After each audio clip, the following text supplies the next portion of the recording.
Today, you are going to investigate parallel and perpendicular line segments used in our uppercase letters.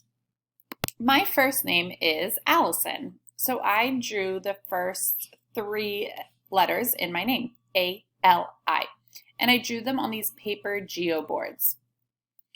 I also linked a virtual geoboard if you rather use that instead. But let's look at these three letters, A, L, and I.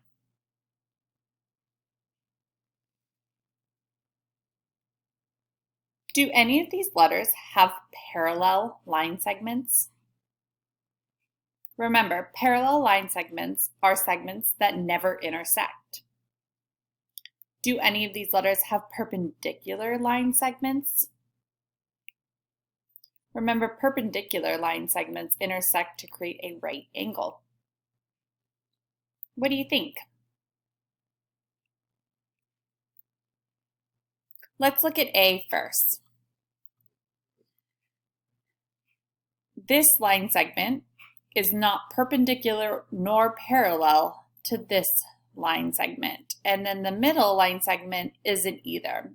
So this line segment does not have either. Or this letter, sorry. Now let's look at this. My L only has two line segments. Well, we can see they intersect, but are they intersecting at a 90-degree angle? Yes, so it has a perpendicular line segment.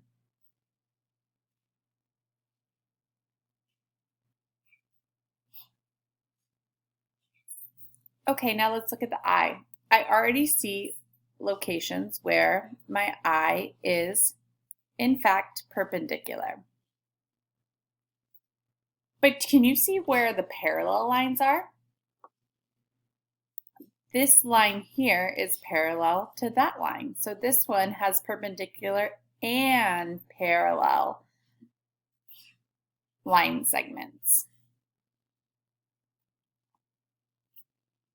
This is what you're going to be investigating today.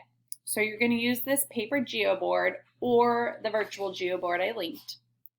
And you're going to do the whole alphabet, the uppercase alphabet.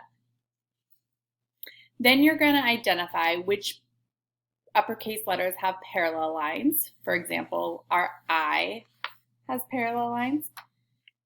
Which letters have perpendicular lines? For example, my L and my I have perpendicular lines.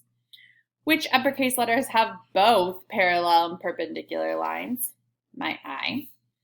And then which uppercase letters have neither parallel nor perpendicular? Well, we decided that the A doesn't.